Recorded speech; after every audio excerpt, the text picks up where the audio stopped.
Boa noite oficial a todos vocês, que bom estar aqui. Hoje nós vamos falar sobre o corpo e mente, né? E vamos começar este processo. Esse aqui eu me perco porque eu não vejo todo mundo, né? Mas nós vamos chegar lá.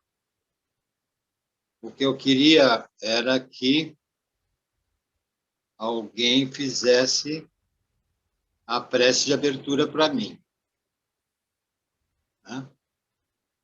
Vamos ver se o falante aí, todo atrapalhado, só cutucando os outros, pode fazer uma prece decente e nos deixar envolvidos numa energia positiva. Ah, doutor Rui?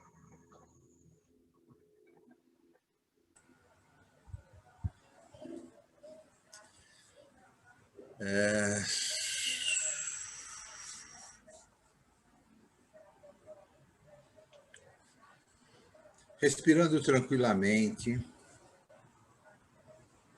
nos acalmando, relaxando, para que possamos ter um bom aproveitamento. Queria primeiramente agradecer a oportunidade de todos estarmos aqui,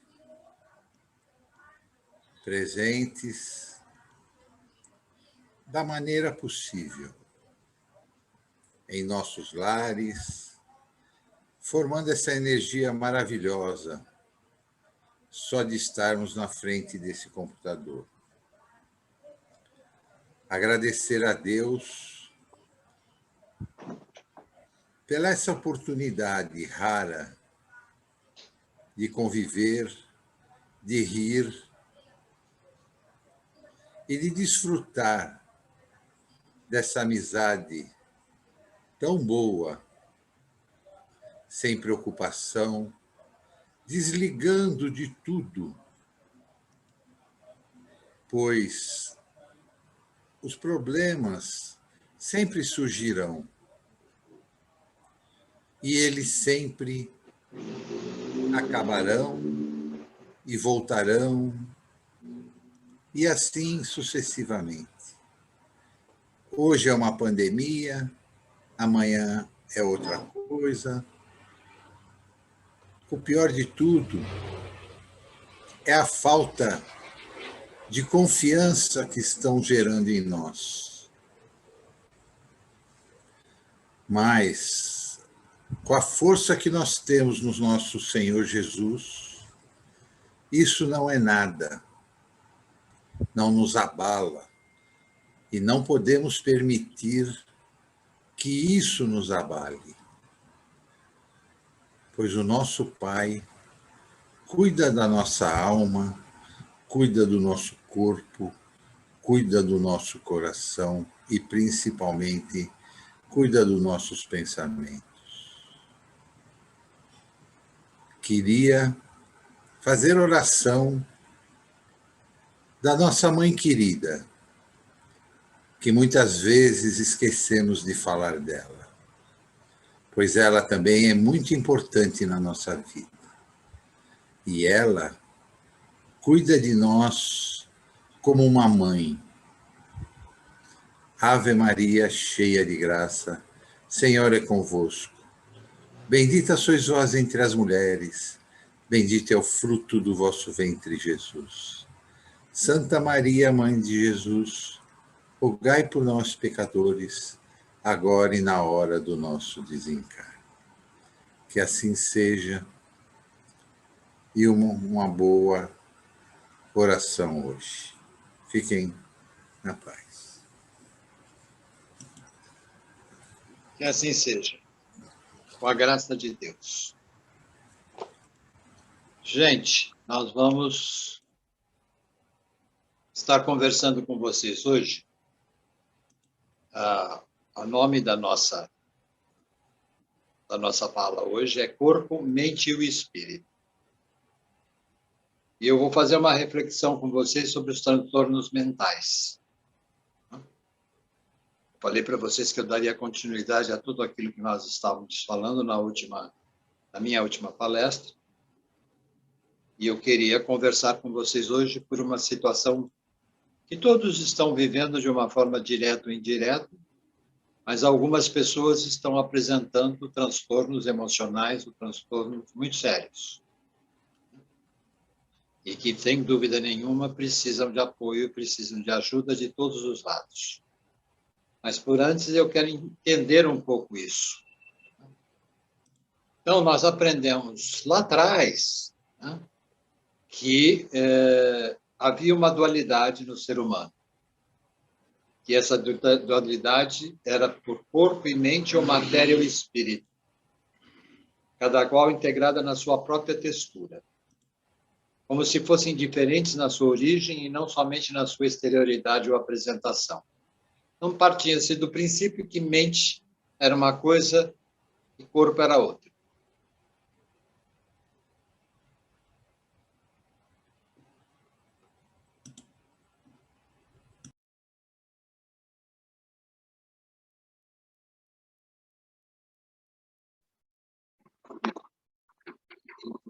Nos tempos modernos, no mundo contemporâneo, cientistas, médicos e estudiosos da realidade do ser resolveram estabelecer uma correlação tão profunda entre ambos que optaram por definir que esse conjunto deve funcionar em perfeita harmonia. Aí nasceu o processo psicossomático. Corpo e mente estão trabalhando juntos, fazem parte de uma mesma estrutura, de um mesmo organismo, de uma mesma energia. E um depende essencialmente do outro para trabalhar. E aí nós começamos a também lembrar que nesse corpo e mente integra-se também o espírito, que ajuda a fazer tudo isso funcionar de uma forma mais equilibrada. Então, os cientistas concluíram que a mente age de maneira vigorosa sobre o corpo, produzindo sensações e sentimentos, enquanto que este influencia poderosamente as emoções e o pensamento, tornando-se poderosa fonte de informações. Até ali eles já chegaram. Eles já perceberam que há uma comunicação intensa, profunda, e que as doenças, na maioria das vezes, ou pela quase sua totalidade, são psicossomáticas, né? Ou do corpo atuando e prejudicando o cérebro atuando e prejudicando o corpo. Nós acabamos vivendo esta ação constante. Então, se nós pensarmos no que nós estamos vivendo hoje, nós vamos lembrar do seguinte: vivemos situações de tensão, de preocupação. Vivemos durante este ano inteiro uma série de questionamentos e continuamos nos questionando. Hoje, esperançosos na vacina, aguardamos que ela funcione, que ela dê resultado, de que nós possamos começar a nos livrar deste monstro que nos cerca e que nós não conseguimos lembrar, não conseguimos lidar. É interessante, eu ainda li um artigo essa semana que dizia isso de uma forma muito positiva, que nós estávamos acostumados com as guerras.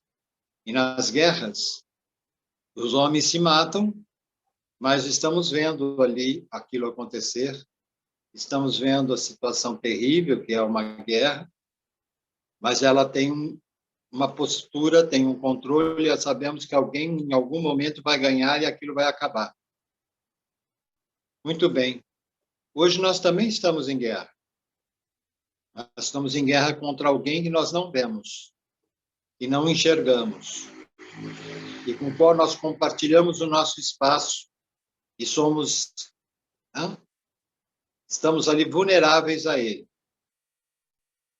Este exército é um exército que desconhecemos efetivamente e que temos que aprender a lidar. Só que ele está trazendo, por outro lado, uma série de coisas à tona. Está trazendo as nossas ansiedades, como eu já falei aqui, ele está trazendo as nossas dúvidas, ele está trazendo as nossas experiências passadas, ele está fazendo a gente avaliar a vida numa série de aspectos. E nós temos que aprender a lidar com isso dentro de um processo de equilíbrio. Eu sempre lembro a vocês que o homem é um ser biopsico sócio-espiritual. O povo até já me enche a paciência, porque eu estou sempre falando nisso. Mas ele é a integração disso tudo, do biológico, da mente, do social e do espiritual. Tudo isso nos envolve, tudo isso nos leva a reagir e a tomar atitudes e fazer escolhas dentro desse equilíbrio e sentir os resultados aí. E aí eu tentei decifrar para vocês, ou definir, melhor dizendo, o que distingue um do outro. Né? Então, nós temos o biológico, são todos os fatores relacionados à fisiologia do corpo e o aparelho sensorial. Então, tudo aquilo que está relacionado aos nossos órgãos, nossa circulação, a todo o nosso processo fisiológico e a toda a nossa percepção, nossa sensibilidade em relação ao mundo, sensorial através do mundo.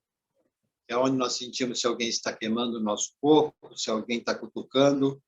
O sensorial está funcionando o tempo todo. O psico é um conjunto de vivências e experiências passadas e presentes que formam a sua personalidade. Então, nós temos dentro do psique todo o nosso processo de vivência, de experiência de vida, antes e atual.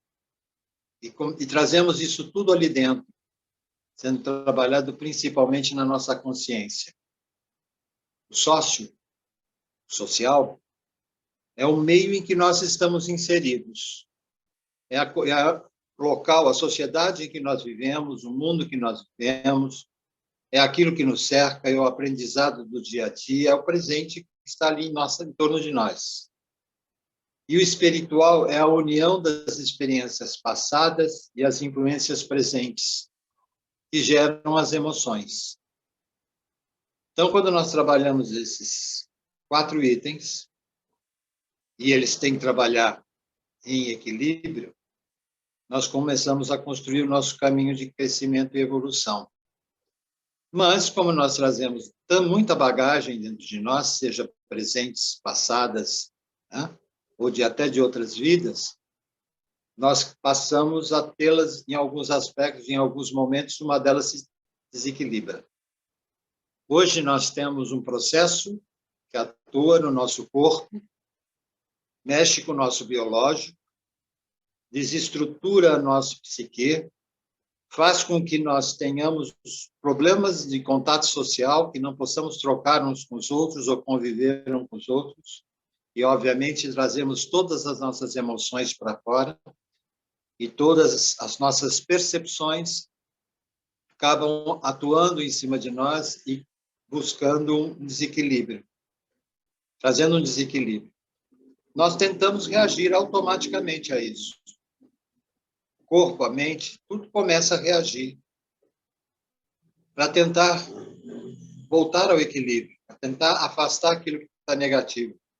Mas quando não temos resposta objetiva, quando nós olhamos à nossa volta e não vemos uma saída, né, que possamos falar, não, aqui o caminho é esse, isso vai dar certo, esse desequilíbrio fica cada dia maior.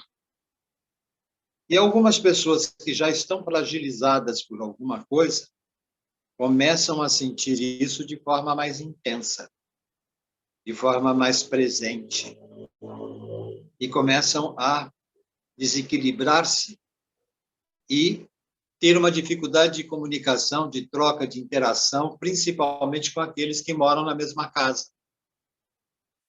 O sofrimento aumenta, a agressividade aumenta, eu cobro do outro uma solução para que ele também não pode me dar. E ele, por sua vez, a mesma coisa. E nós criamos uma energia negativa dentro do nosso próprio espaço de vivência, de moradia. E aí começam as várias crises. E as pessoas, em muitos momentos, se tornam agressivas, se tornam, né, saem de dentro do contexto, geram outros tipos de doença. Muitos acidentes vasculares aparecem nesse momento, problemas do coração. Ainda outro dia, o Ricardo, que é o cardiologista que está aqui conosco, ele estava falando que 60% dos clientes dele têm problemas psicossomáticos. São muito mais por problemas emocionais do que orgânicos ou fisiológicos. Então, nós começamos a tentar entender o que é esse desequilíbrio, o que é esse problema. A enfermidade mental consiste numa dissociação da mente do paciente e dos conflitos psicológicos daí resultantes. O objetivo da terapia, da psicanálise, é reunificar a vida mental, trazendo o conflito do inconsciente para a consciência. Não é fácil, não. A pessoa mentalmente desequilibrada tenta se defender contra o seu próprio inconsciente. Há uma extensa luta intrapsíquica, isto é muito doloroso. É uma briga interna. Eu estou inadequado. Eu não sei mais lidar com aquilo que está à minha volta. Tudo me deixa fora de esquadro. As notícias que não param de chegar pelos meios de comunicação vão me deixando cada vez mais tenso. E a minha tentativa é de tentar fugir disso, sair disso. E cada vez que eu tento sair disso, mais eu me desequilibro. Mais eu saio da minha normalidade. A enfermidade é resultado da dissonância vibratória, que se origina no ser profundo, na mente, abrindo área para a manifestação dos desequilíbrios físicos, emocionais e psíquicos. A construção do bem incessante, o cultivo das ideias dignificadoras são recursos valiosos para a preservação da saúde.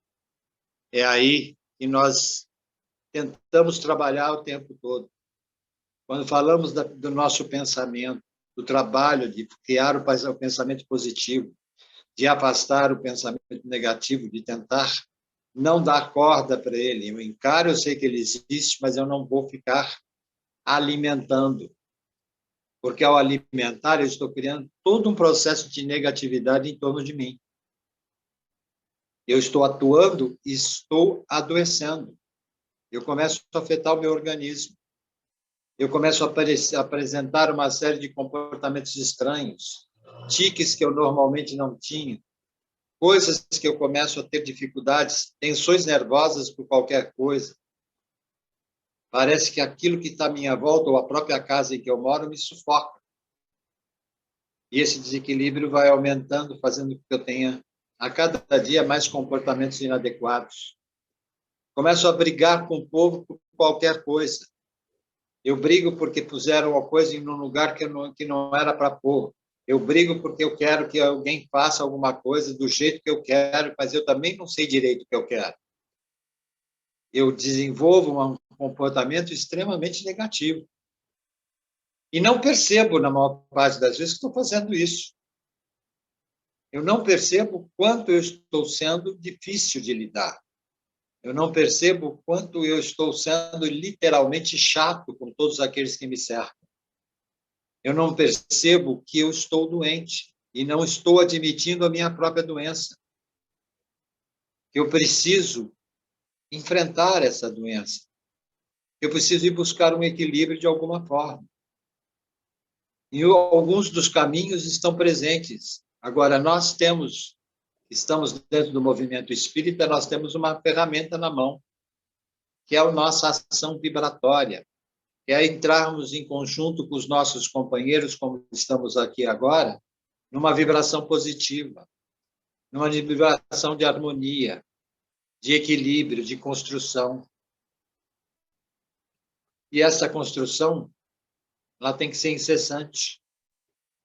Quando eu começo a perceber que o mundo à minha volta começa a ter dificuldades de estar próximo de mim, ou de trocar comigo, quando eu começo a perceber que as pessoas não estão fazendo mais muita questão de conversar comigo, é porque esse processo de desequilíbrio já se instalou.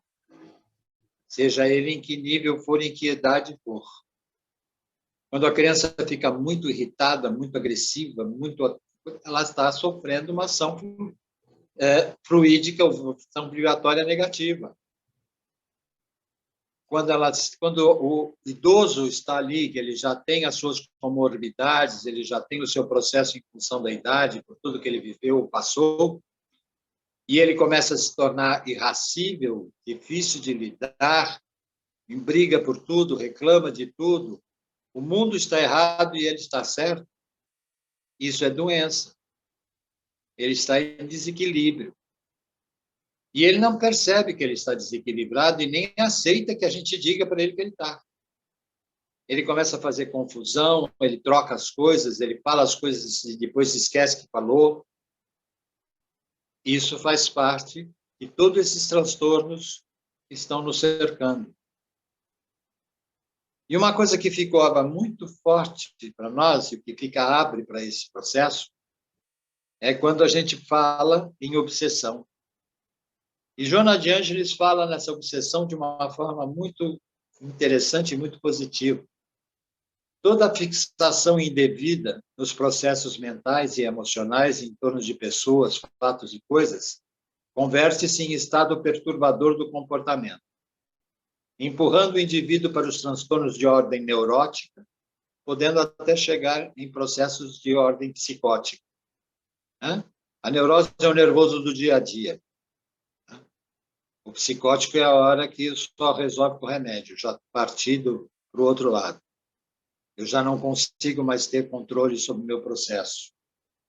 À medida que constitui imperativo dominador, tornam-se obsessões que passam a inquietar o indivíduo, levando estados mais graves na área de saúde mental.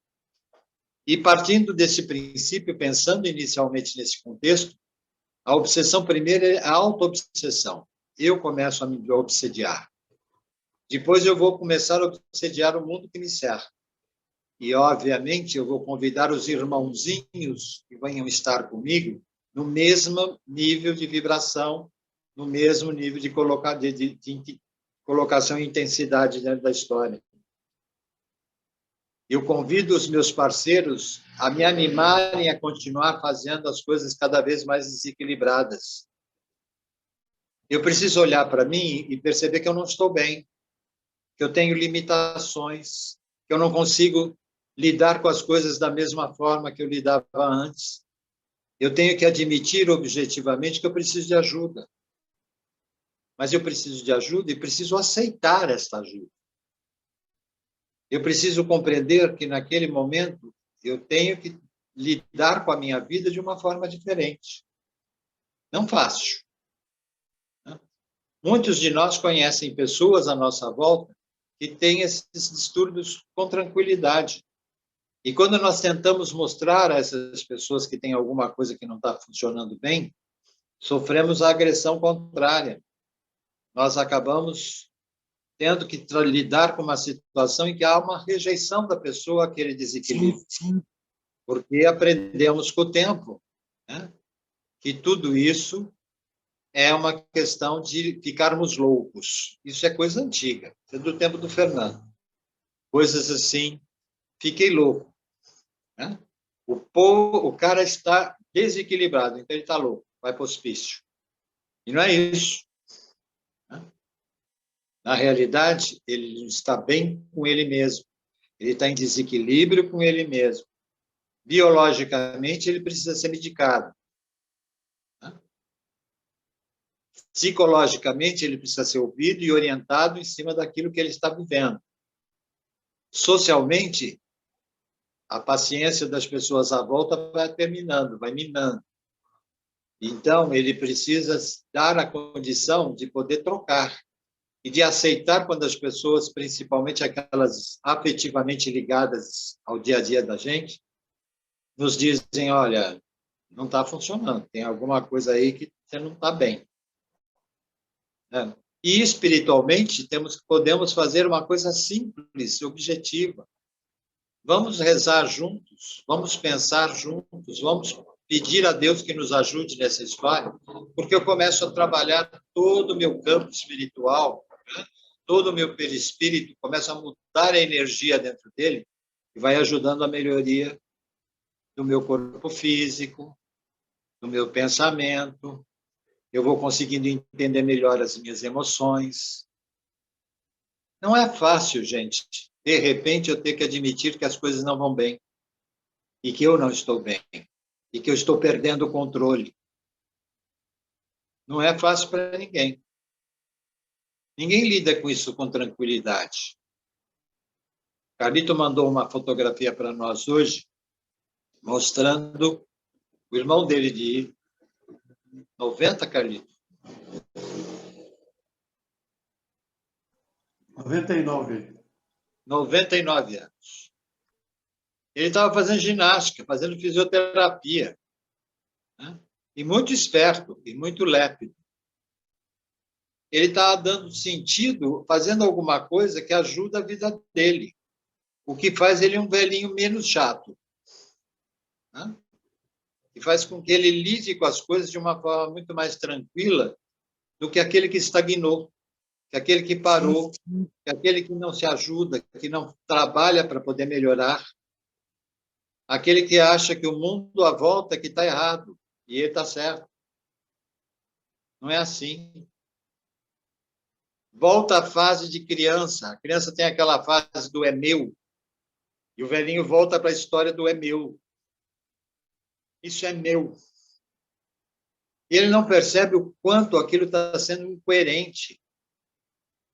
E muitas vezes aquilo tudo que está acontecendo é para o benefício dele.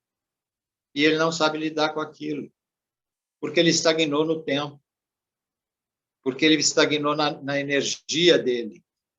E ele precisa reencontrar. Isso acontece não só com os velhinhos, com os mais moços também. Quando a pessoa é muito fechada, quando ela é muito presa, quando ela não dá, tudo na vida é um problema, tudo é uma coisa ruim, tudo está me perseguindo, tudo vai mal. Toda ação implica numa reação de igual teor, já aprendemos isso na física, né?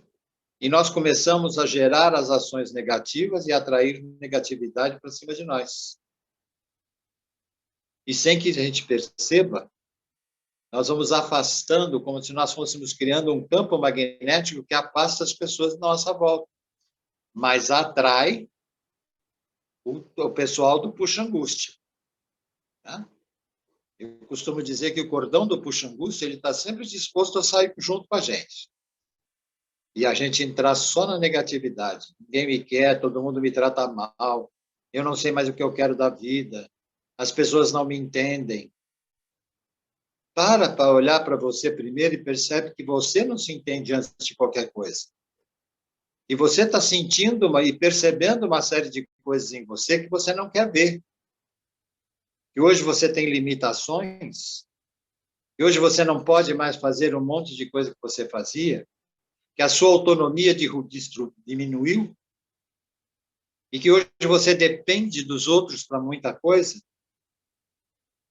Aceitar isso não é uma coisa fácil, mas é real. E se eu aprender a olhar para o meu processo e aceitá-lo, eu começo a mudar o meu comportamento. E ao mudar meu comportamento, como o irmão do Carlito, eu começo a reagir. Eu começo a dar condição de sobrevida. Eu começo a ter condição de interagir com o mundo que me cerca. E o mundo a interagir comigo. E o equilíbrio começa a voltar dentro do processo. Assim, em todos os níveis. Muita gente entra nesses distúrbios porque perdeu o emprego e acabou a vida. Hoje nós vivíamos um momento em que as pessoas estão desesperadas porque tudo vai se fechar. Não conseguimos nem enxergar que hoje estamos fazendo alguma coisa para dar condição de sobrevida para nós mesmos, para podermos sobreviver. Porque hoje não temos nem assistência e possamos ter se estamos bem, porque está tudo lotado. E a vida está nos cobrando e o inimigo continua aí. Eu aprendi e sou grato a Deus e me considero meio privilegiado e já tomei as 2 doses da vacina. Mas eu tenho que esperar 10 dias para poder saber se aquilo funciona, se eu criei os anticorpos necessários. Então, as expectativas vão ficando. Então, eu tenho que pensar que, neste momento, eu estou ali, e se eu estou em casa com a família, eu preciso desta família como esta família precisa de mim. E o que nós precisamos juntos é trocar afeto, é trocar amor, é ter solidariedade um com o outro, é desenvolver a paciência, sim, mas temos que ser pacientes dos dois lados, porque estamos todos preocupados, estamos todos pressionados, estamos todos presos. E precisamos aprender a trabalhar com isso. Portanto, ainda são o controle mental e a educação do pensamento que podem representar a eficiente terapia de prevenção de distúrbios, como a curadora dos processos de ordem espiritual. Controle mental e educação do pensamento. Por que que nós vamos só dar vazão ao negativo? Por que que nós estamos sempre olhando a casa do outro, dizendo que o outro está melhor que nós? E nutrindo sentimentos de inveja, de ciúme? Por que que nós estamos sempre todo deixando que o nosso processo fique negativo? Por que que nós não paramos, olhamos para nós e percebemos que a força do nosso pensamento é tão grande que ela pode trazer o negativo, mas ela também pode trazer o positivo. Eu posso ter condição de vibrar para que a minha vida melhore. Mas isso não acontece no VaptVup? Não, não acontece no VaptVup. Como negativo também não aconteceu. Nós fomos cultivando esse negativo com o tempo. Eu também trouxe essa negatividade para dentro do meu caminho. Eu também comecei a achar que o mundo não me entendia. Várias pessoas me disseram essa semana que os amigos se afastaram, ninguém mais quer saber de mim. Neste exato instante, não é uma questão de querer ou não querer saber de quem. É que nós todos estamos afetados. Vou lá falar com o outro para poder ficar trazendo as minhas desgraças para cima dele? Não vai ajudar nem ele, nem eu. E quando ele diz para mim que não é bem assim, que positivo o teu pensamento, se ele fizer isso, você vai olhar para a cara dele e falar assim, ele não entende. Quanto estou sofrendo? Não vai resolver isso. Nada acontece na nossa vida por acaso. Tudo tem um sentido e uma razão de ser. Estamos vivendo, neste momento, um questionamento muito sério sobre a vida que tínhamos antes da pandemia, onde já nos afastados, onde as pessoas já não trocavam direito umas com as outras, onde havia uma competição idiota para quem pode mais, quem sabe mais, quem tem mais, onde as pessoas, na realidade, viviam na superfície, onde as pessoas só estavam preocupadas em levar vantagem. E, de repente, este mundinho que nós vivíamos todo atrapalhado, caiu. E a realidade se impôs. Nós passávamos, a maioria das pessoas passavam pelas casas antes da pandemia. Era um local para dormir. Lidar com os filhos, estar com eles, era uma outra coisa difícil de estar acontecendo. Era uma questão de minutos ali, pronto, porque a minha vida está muito programada, porque eu tenho um monte de atividades, porque eu tenho um monte de situações sociais para poder cumprir. Acabou. E tenho hoje todo o tempo do mundo para estar com aqueles que eu digo gostar, que eu digo amar, de comungar o meu espaço com eles. E eu estou preocupado com o que eu perdi lá fora. As limitações estão aí. E nós estamos nos desequilibrando a cada dia. Quando a gente começa a alterar a faixa vibratória por onde transitam as ideias, se as ideias forem superiores, eleva-se ficando imunes à sintonia. Verdade. Quando eu começo a vibrar positivo, mais alto, quando eu começo a pensar de forma mais construtiva, quando eu lembro que eu tenho potencial, capacidade e inteligência, e que sei dar meus sentimentos de uma forma positiva, eu começo a mudar a vibração toda na minha volta. E eu começo a criar a minha imunidade. Então, nós vivemos 2 tipos de pandemia. A do Covid e aquela que nós construímos no decorrer da vida, de ficar brigando conosco mesmo e tendo dificuldade de lidar com o próximo. Porque o próximo era sempre um concorrente, um inimigo, alguém que iria invadir a minha vida. Hoje, nós temos corpo sendo atacado e temos o outro vírus que está dizendo para nós, eu também preciso de uma vacina.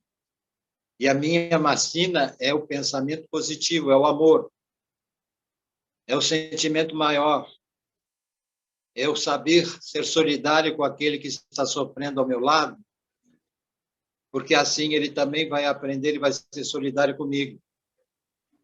É eu ter paciência de todos os lados, tanto o velhinho que é reclamão, quanto os familiares nervosos que ficam nessa história. Vamos olhar para essa situação e ter paciência, percebermos que todos estamos vivendo uma doença. Alguém vai dizer para mim assim, mas já era assim antes. Então, ela já estava doente antes. De repente, nós vamos criar uma condição para que nós possamos tentar fazer com que esta doença possa ser minimizada. Vamos ouvir música boa. Vamos ler coisas positivas. Vamos conversar sobre coisas construtivas. Não é para fazer aquilo que eu briguei agora há pouco, Rui, certo? Para sentarmos e ficarmos falando do governo disso, do governo daquilo. Esquece. Nós somos os culpados e que botamos ele lá, está ótimo. Agora arquemos com as consequências. Certo? E paremos de ficar alimentando com negatividade o processo todo, porque mais doente vai aparecer. E eu vou abrir condição para a minha própria doença. Se as nossas vibrações são negativas e passam a frequentar os níveis onde se encontram, fale. Acho que o Rui tem... O Rui que tem uma pergunta. Obrigado, Jean. Ô, Luiz, particularmente, você falou bonito, tá? Agora, uma pessoa que, por exemplo, ela tem síndrome do pânico, ela já é depressiva, entendeu? O que ela precisa? Ela precisa do remédio, ela precisa de um tratamento, entendeu? Sim. E aí que está. Você... E mais. Ela precisa de mais uma coisa. Então, é aí que está. Que mais ela precisa? Ela precisa de um acompanhamento psicológico. E mais? Amor? Amizade? Paciência. Amizade. Não, eu sei disso. Não é esse ponto que eu quero chegar. É que essa pessoa, ela já tem aquele problema dela, tá? Que é o que você acabou de falar agora. Ela já traz isso com ela, tá? Aí o que acontece? Vamos supor, não se dá bem com o marido, não se dá bem com o filho, não se dá bem com o irmão, não se dá bem... Sabe, é assim, vive meio que distante das outras pessoas. Então, ela não tem, assim, amizades confiáveis para ela desabafar. Você entende? Então, o que acontece? uma pessoa que está num estado desse, na minha opinião, isso é a minha opinião, eu não sei, não é o meu caso, entendeu? Eu só quero dizer o seguinte, é muito difícil ela falar assim, eu tenho Deus, Deus me fortalece, e rezar um Pai Nosso, um exemplo, sabe? Pronto, as coisas vão melhorar. Ela terminou de fazer a oração dela, volta tudo aquilo de novo. Você Sim, entende?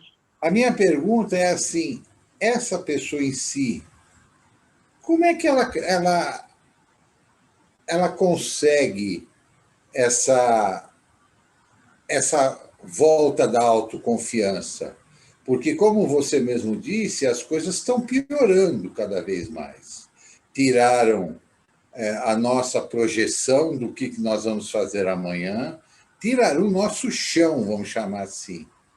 Nós estamos na mão dos outros. Pessoas que trabalham em escritórios, que hoje estão em casa, trabalhando em casa, não sabem se vão voltar para o escritório, porque já escutou nego falando, olha, tinha 100 funcionários, nós desocupamos lá 5 andares, sobrou 30 pessoas lá, o resto vai ficar tudo em casa, os 30 vão voltar. Ela não sabe se ela é dos 30, ela não sabe se ela vai embora, entendeu? Então, é uma situação, no meu ver, entendeu? É muito difícil uma pessoa sozinha, porque da maneira que você se expressa, entendeu?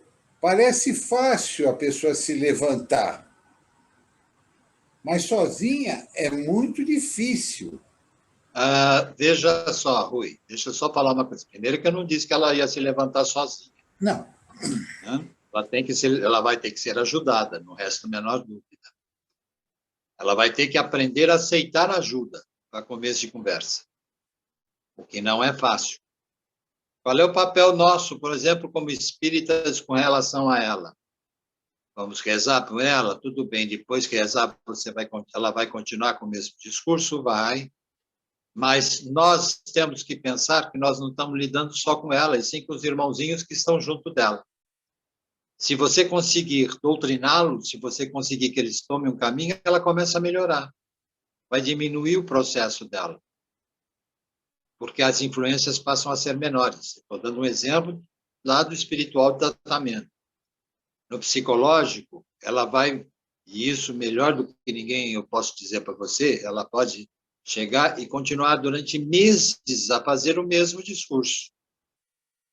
Porque esse é o discurso viciado, esse é o discurso que ela faz para poder conseguir a comiseração do próximo. Porque ela não vê mais condição dela resolver nada.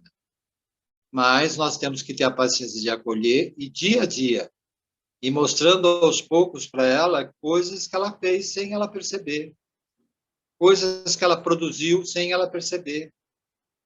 E usar aquilo que ela diz ainda acreditar a favor dela, sem que ela perceba que estamos tentando fazer isso. Cada um pode lidar, se ela vai tomar o remédio, tudo bem, o remédio vai ajudar. Ele não vai resolver do dia para a noite. Ele é um processo a ser desenvolvido.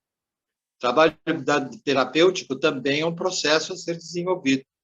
Agora, o social, ou aquelas pessoas que estão em torno, elas vão ter que se aprender a trabalhar com a paciência, a aprender a trabalhar com aquele discurso, a concordar, tá bom, certo?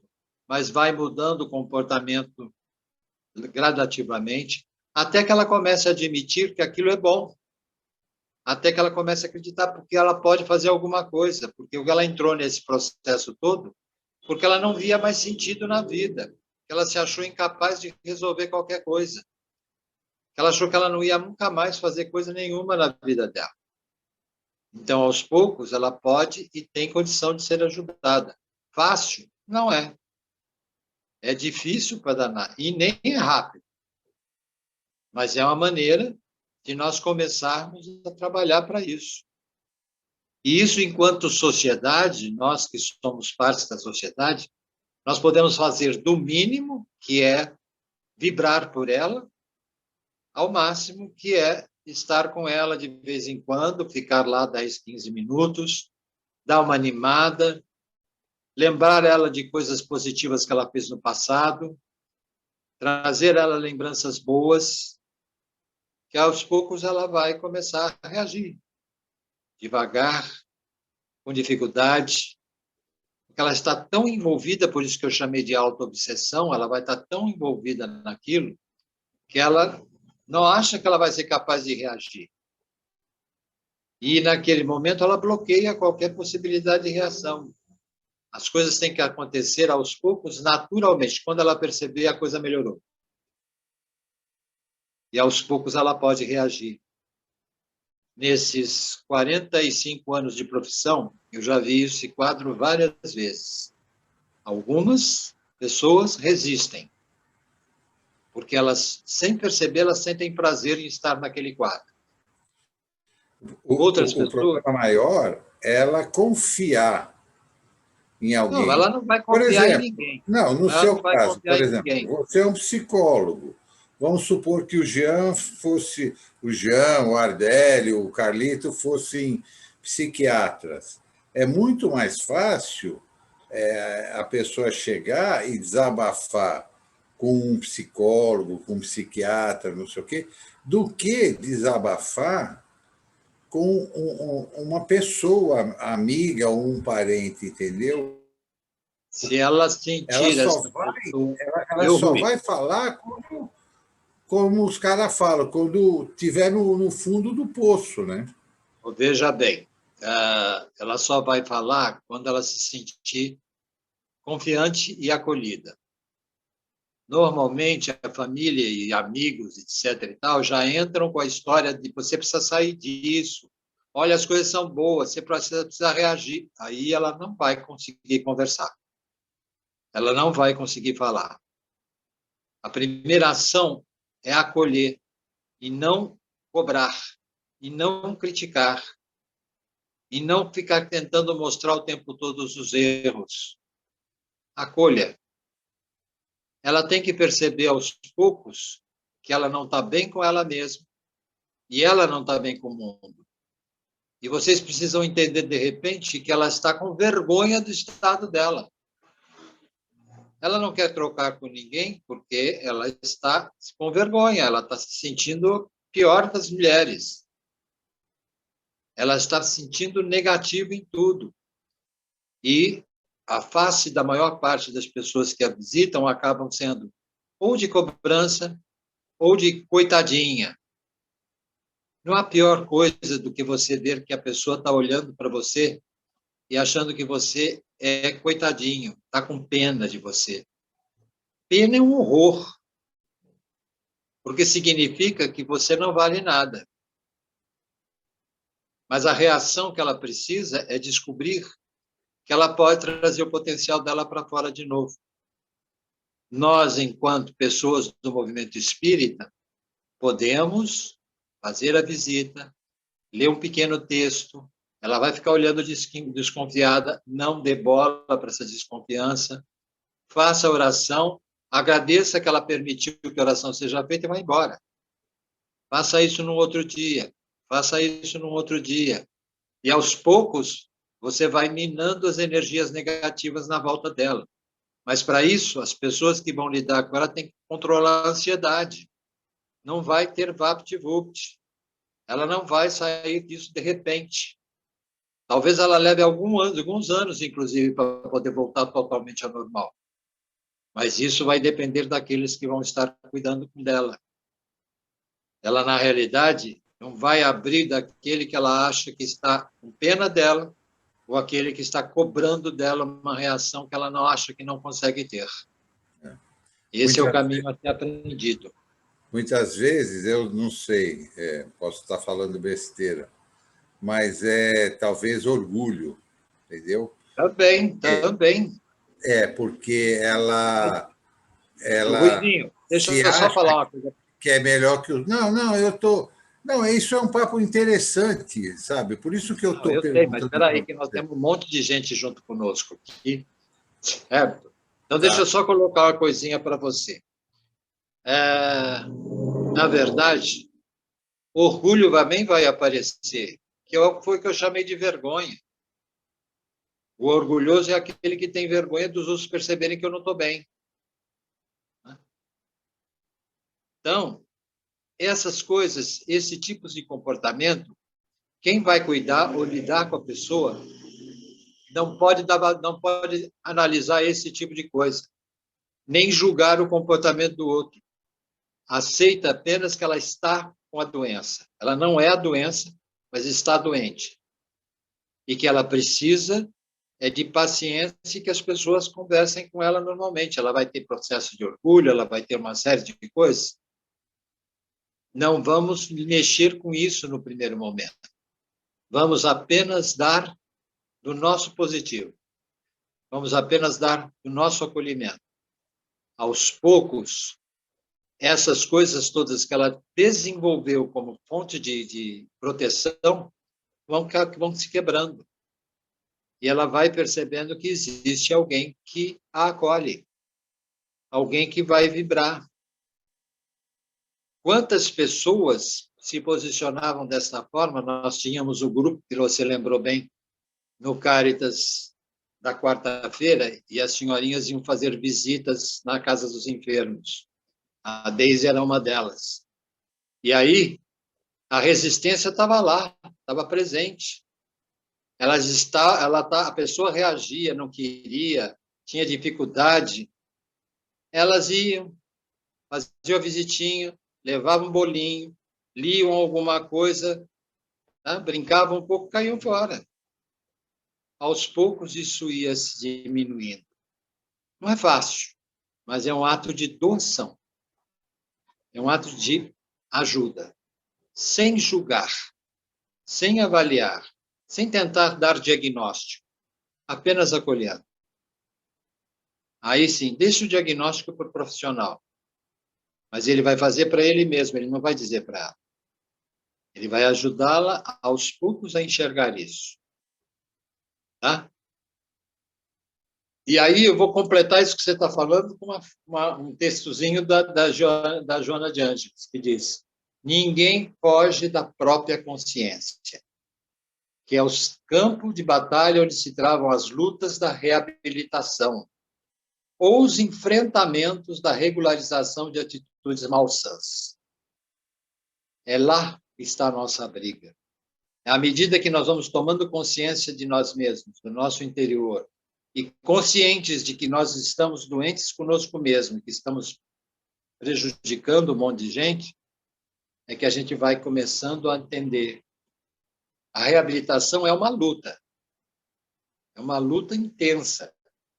Enfrentar esta luta vai ajudar a gente regularizar o que está ruim.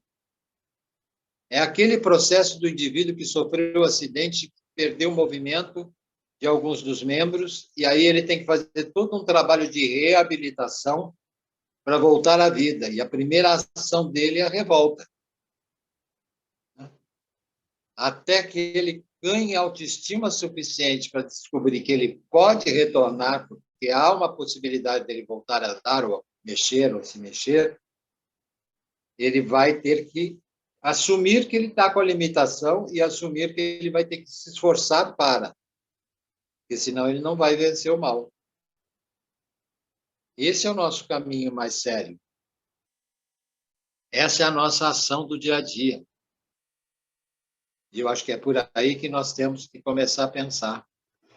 Então, a nossa forma de ajudar, a nossa forma de interagir, a nossa forma de estar presentes dentro desse contexto todo, é através do nosso pensamento, da vibração que nós podemos dar, dos momentos, dos segundos ou minutos que nós pudermos dar de nós, sem julgamento, sem imposição, apenas acolhendo.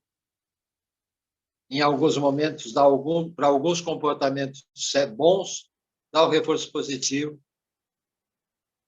Aos poucos, nós vamos ajudando a pessoa a enfrentar a reabilitação e enfrentar tudo aquilo que faz mal a ela. Eu acho que esse é um caminho muito positivo para a gente desenvolver e uma tarefa para nós espíritas muito sérias. Não fuja de falar com o mundo. Não deixe de comentar com ele sobre as coisas boas. Faça para ele o seu pensamento positivo. E ele vai ajudar você nesse processo. Quantas vezes eu já tive pessoas como nesse quadro dentro de mim que chegaram em um determinado momento que elas resolveram que eu é que estava com problema e que eu precisava ser ajudado. Tá bom. Falei, tá bom. Não, eu vim hoje porque eu quero rezar com o senhor, que o senhor está precisando de oração. Eu falei, eu estou sempre precisando de oração. Certo? E aí a pessoa rezava comigo. E essa tarefa, para ela, foi maravilhosa, porque essa pessoa começou a reagir. Tá? A família começou a achar que agora ela tinha ficado pirada de vez, que era um tal de cada um que ela encontrava, ela queria rezar com a pessoa. Mas isso fez ela sair daquele quadro horroroso que ela estava vivendo. Aos poucos, os resultados e as respostas que a pessoa vai dar são muito longe, distantes daquele que eu espero que ela dê. Ela vai reagir de acordo com a capacidade e possibilidade dela. E dentro do tempo necessário por ela. E não por nós. Gente, obrigado pela atenção de vocês.